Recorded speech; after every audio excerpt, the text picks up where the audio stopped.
Om Swastiastu. Pada video kali ini kita akan membahas sejarah perkembangan agama Hindu di Indonesia. Perkembangan agama Hindu pada abad Masehi di Indonesia diungkapkan dengan berbagai teori. Karena banyaknya teori menimbulkan berbagai kesulitan untuk mengetahui secara pasti bagaimana agama Hindu bisa masuk ke Indonesia.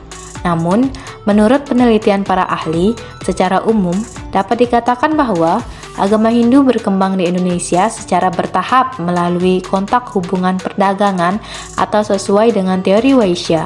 Proses berkembangnya agama Hindu di Indonesia berlangsung dalam kurun waktu yang amat panjang.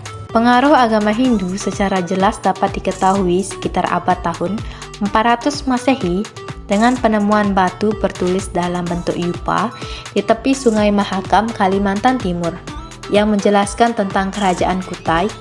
Yupa tersebut berupa tiang yang digunakan untuk mengikat binatang korban suci untuk para dewa saat dilaksanakan upacara.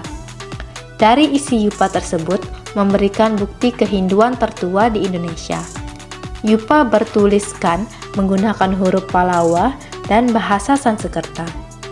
Keterangan yang terlukis dalam yupa tersebut, bila ditinjau dari segi religi, menunjukkan Siwaistis dengan Waprakeswara yang berarti suatu tempat suci yang berhubungan dengan Dewa Iswara atau nama lain dari Dewa Siwa. Dari 7 buah yupa yang ditemukan, dapat diketahui bahwa agama yang dianut di Kutai adalah agama Brahma. Selanjutnya, pengaruh kehinduan berkembang ke Jawa Barat yang ditandai dengan berdirinya Kerajaan Tarumanegara pada abad ke-5 Masehi dengan rajanya bernama Purnawarman. Bukti kehinduannya dapat dibuktikan dengan penemuan 7 buah prasasti pada batu yang bertuliskan huruf Palawa dan bahasa Sanskerta. 7 buah prasasti itu ditemukan di Ciaruteum, Kebun Kopi, Jambu Pasir Awi, Muara Cianten, dan Lebak. Dari prasasti tersebut dijelaskan bahwa Raja Purnawarman beragama Hindu dengan menokohkan Dewa Wisnu sebagai pemberi kemakmuran. Hal ini dapat dijelaskan dalam prasasti Tugu bahwa Raja Purnawarman dalam masa pemerintahannya menggali Sungai Gomati dan diakhiri dengan pemberian 1000 ekor lembu kepada Brahmana. Selain prasasti, ditemukan juga arca memakai atribut Dewa Wisnu yang terletak di Cibuaya yang semakin memperjelas bahwa Raja Purnawarman menganut agama Hindu.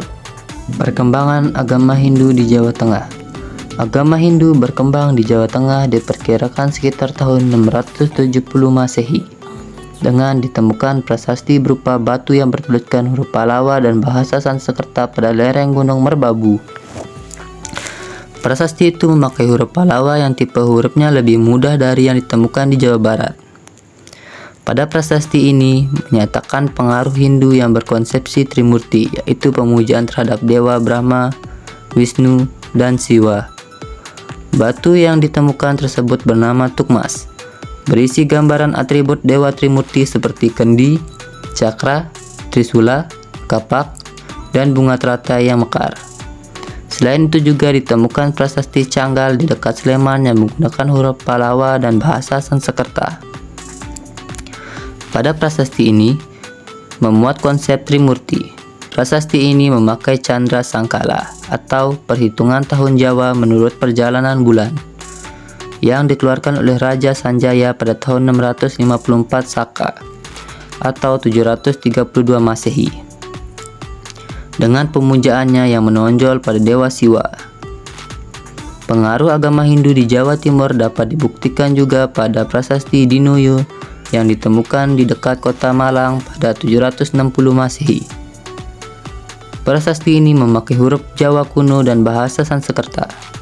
Pada prasasti ini menceritakan bahwa pada abad ke-8 telah ada kerajaan bertempat di Kanjuruhan yang dipimpin oleh raja bernama Dewa Simha. Beliau menganut agama Hindu dengan memuja Dewa Siwa. Dalam masa pemerintahannya, beliau mendirikan tempat pemujaan untuk Dewa Siwa berupa arca Maharesi Agasatya. Arca tersebut diberi nama Mahakumayoni. yang dikenal sebagai tokoh penyebar agama Hindu dari India Selatan. Selain penemuan arca, ada juga prasasti Candi Badut yang dibuat untuk penghormatan kepada Maharesi Agasatya di dekat Malang. Perkembangan agama Hindu di Jawa Timur. Perkembangan agama Hindu berikutnya di Jawa Timur sekitar 929 sampai 947 Masehi dengan munculnya Empu Sendok yang memerintah kerajaan Medang, memiliki gelar Sri Isana Tunggadeva Vijaya atau raja yang memuliakan pemujaan terhadap Dewa Siwa. Pada saat masa ini, kehidupan agama Siwa dengan agama Buddha saling mempengaruhi. Empu Sendok sendiri menganut agama Hindu dengan memujakan diri kepada Dewa Siwa, dan putrinya kawin sebagai Lokapala yang disebut Sugata Paksa atau sebutan Buddhis.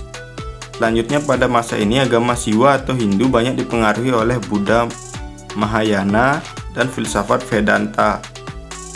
Pada zaman ini disusun buku keagamaan seperti Buana Kosa, Buana Sanskepa, Pravasi Tattva. Berikutnya dalam pemerintahan Raja Dharma Wangsa pada 991 sampai 1016 Masehi disusun kitab hukum bernama Purwadigama, bersumber dari Weda Semerti atau Manawa Dharma Sastra dan Siwa Sasana. Selanjutnya disalin kitab Mahabharata menggunakan bahasa Jawa kuno sebanyak 9 parwa.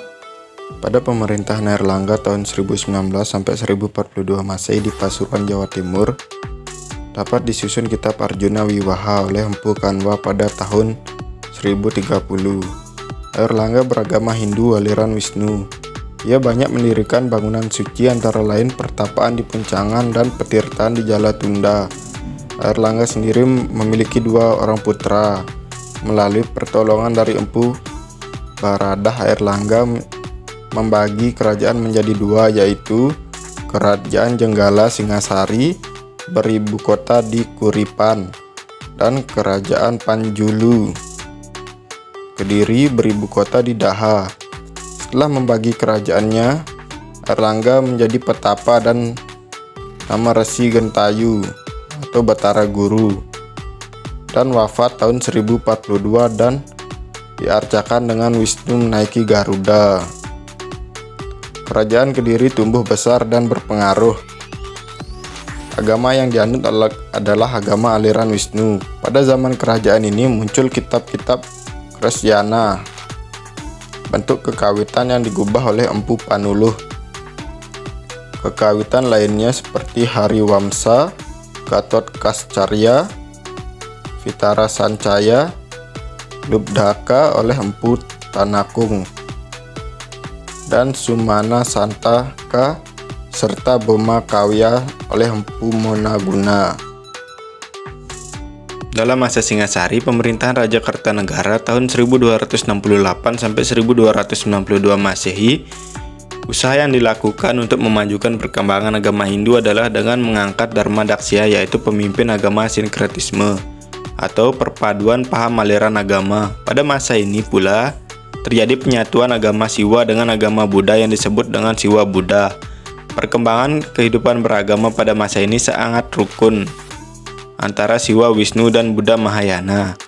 Siwa dan Wisnu digambarkan sebagai Arihara dalam satu arca seperti yang ada di Candi Blitar.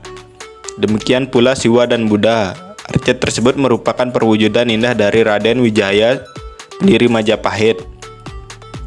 Secara lebih jelas lagi, hubungan antara Siwa dan Buddha dijelaskan pada pustaka Arjuna Wiwaha Sutasoma Kunjakarna dan Bubuksa Ganggang King. Setelah pemerintah berganti ke Raja Hayamuruk, kerajaan-kerajaan Majapahit perlahan surut karena perkembangan agama Hindu di Jawa mengalami kemunduran. Perkembangan agama Hindu di Bali. Karena kemunduran perkembangan agama Hindu di Jawa Timur, maka perkembangan agama Hindu beralih ke Bali. Diperkirakan agama Hindu mulai masuk ke Bali sebelum abad ke-8 hingga 10 Masehi, yang dibuktikan dengan penemuan Ite Mantra Buta yang menjelaskan tentang Siwa Siddhartha di Pejeng. Kemudian pada prasasti Sukawana dan lontar Buana Tattva Maharesi Makandra yang menceritakan sampai pendirian Pura Besakeh dengan dasar Pancedatu. Perkembangan agama Hindu di Bali dimulai dari masa Bali kuno hingga mengalami kepesatan. Pada masa Bali kuno, pemerintahan dipimpin oleh Raja Swami Isti Darmo Daya Warma Dewa dengan Gunapriya Dharma Patni putra Empu Sendok.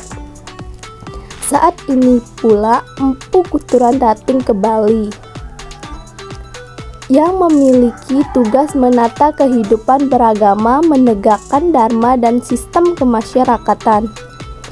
Perkembangan agama Hindu pada masa Bali pertengahan sampai masa Bali baru yang diawali dengan jatuhnya kerajaan Bali kuno yang mengakibatkan kekosongan kepemimpinan dan terbentuklah majelis umat Hindu tertinggi bernama Parisada Dharma Hindu Bali. Perkembangan agama Hindu pada masa Bali pertengahan diawali dengan pemerintahan Sri Krishna Kepakisan yang beristana di Samprangan. Kemudian kepemimpinan berganti ke dalam Watu Renggong yang mencapai puncak keemasannya dengan mengangkat pendeta istana bernama Dahyang Nirata. Dalam masa Bali, perkembangan agama Hindu di Bali tidak terkendali karena tidak ada badan yang tunggal sehingga menyebabkan perkembangan menjadi beraneka ragam. Perkembangan agama Hindu pada masa penjajahan mengalami pasang surut, pada awalnya di tangan oleh Guru Tiga, Guru Rupake, Pengajian, dan Wisesa. Masing-masing swadharmayannya mengalami perubahan yang pelik, khususnya dalam segi tata urutan kehidupan masyarakat karena dicampuri oleh penjajah. Yang terakhir, perkembangan agama Hindu pada masa kemerdekaan, khususnya pada bidang dharma negara, mengalami masa-masa yang sangat pelik dengan dibuatnya KUAP, Kantor Urusan Agama Pusat, dan KUAT, Kantor Urusan Agama Daerah. Pada saat terbentuknya Provinsi Administrasi Nusa Tenggara selaku instansi teknis, namun semuanya tidak diperuntukkan untuk umat Hindu. Munculnya G30 SPKI mendorong peningkatan kehidupan umat beragama dan akhirnya berhasil membuat Direktorat Jenderal Bimbingan Masyarakat Hindu dan Buddha di Departemen Agama Pusat pada tahun 1967. Selain itu juga, keputusan Pesamuhan dan Mahasabha Parisada Hindu Dharma dapat berjalan dengan baik. Sebagai wujud nyata hasil dharma agama dan perkembangan kehidupan umat Hindu di Bali dan seluruh Indonesia, terbentuklah kantor agama di daerah Bali, pendirian sekolah PGAH, Mahawidya Bhawana Institut Hindu Dharma, Parisada dan penghimpunan penghayat keagamaan. Dapat dilihat dari hasil yang telah dicapai, perkembangan agama Hindu di Bali sangat pesat dan terus berkembang hingga sekarang. Demikianlah penjelasan mengenai perkembangan agama Hindu di Indonesia. Semoga dapat bermanfaat untuk kita semua. Saya akhiri dengan Paramasanti. Om Santi Santi Santi Om. Sampai bertemu di video selanjutnya.